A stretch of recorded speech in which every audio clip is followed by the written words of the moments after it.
long-anticipated Freedom March from Selma to Alabama's capital of Montgomery finally gets underway as Dr. Martin Luther King addresses the crowd at the starting point. Twice before, the marchers had been turned back by state troopers. Now they march under a federal court order and with the protection of federalized National Guard units and regular troops, a total of nearly 3,000 men. For the first day, there are 3,200 marchers in line. Half of the 4-lane Highway 80 is closed to traffic. Later, where it becomes 2 lanes, the marchers had been ordered by the court to reduce their number to 300, a measure designed for their safety.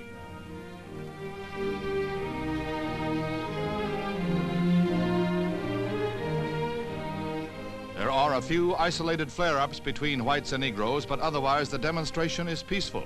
The first day, the marchers tramp a little over 7 miles. Those who have been assigned to complete the 54-mile walk hope to present a petition to Governor George Wallace. The first night is spent in a field near New Sister Springs Baptist Church, their host a Negro farmer.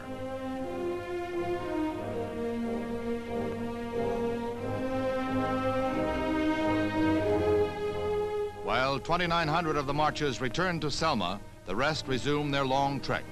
Organizers hope their ranks will be swelled once again when the nucleus arrives in Montgomery. The Freedom March has been an historical venture in nonviolent protest.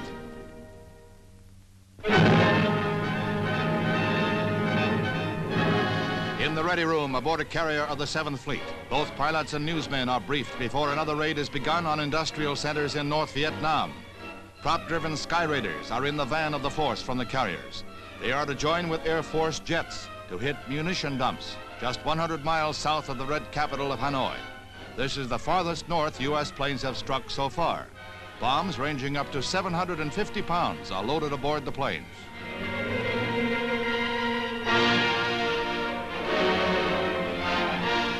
The raids are designed to cut off supplies from the north to the Viet Cong rebels in the south.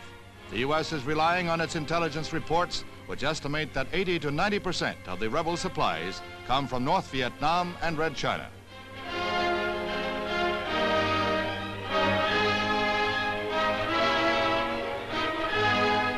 One after another, the planes take to the air for the red targets. This proved to be one of the most successful of the U.S. air raids. One plane was lost about 60 miles from its carrier on a return flight.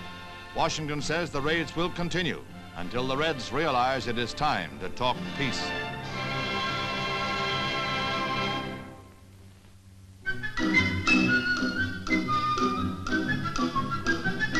Spring has arrived across the nation, and it's strictly for the birds.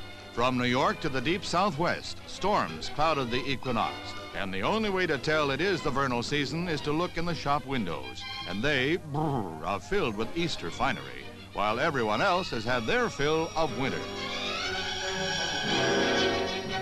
Of course, a snowstorm in spring is strictly illegal, but keep that under your hat. Everything looks lovely, but the park residents are not too pleased. He's heading south.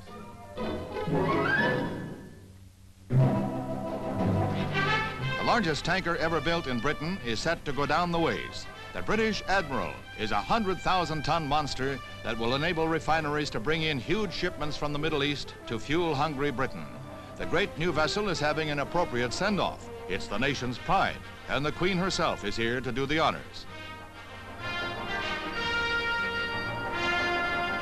It's a long climb just to the christening platform, where the Queen finds that even breaking the bottle has become automated. A pull of the lever, and the British Admiral is christened for the glory of Queen and country. Big as she is, the new tanker will soon be dwarfed by new Japanese tankers. They will be 165,000 tons, 65,000 tons bigger, and the longest vessels afloat.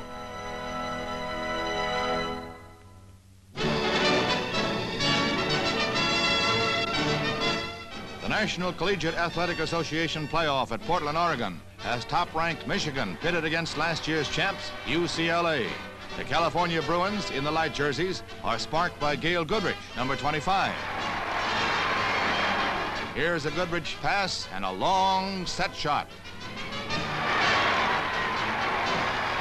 Michigan jumps into an early lead. Oliver Darden is the sharpshooter here as the Wolverines go ahead, 20-13. Kenny Johnny Washington comes in for California's injured Keith Erickson, and the tide turns. UCLA quickly goes in front to stay there for the rest of the evening. Cassie Russell is named Michigan's outstanding player, but the nation's #1 team just can't catch the Bruins. The last minutes are a romp for the Californians as they skin the Wolverines 91-80.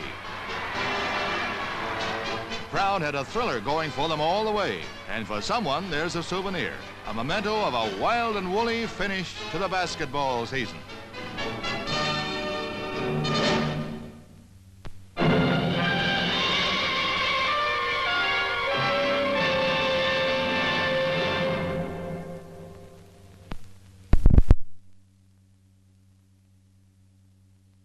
The Canadian National Sportsman Show opens in Toronto. Can summer be far behind? There are suggestions for everything, from fly casting to just plain sitting. Archery is enjoying a growing popularity.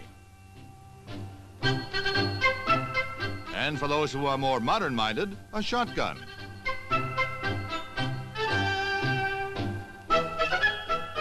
A hit of the show is the Green Monster, a juggernaut that set a world speed record.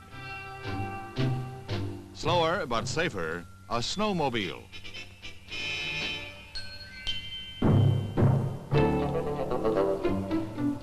Pedro the Dolphin is the hit of the show, a bell ringer who is full of tricks. And Zippy has a twist of his own. And for a final bow, there's Tony the Palomino.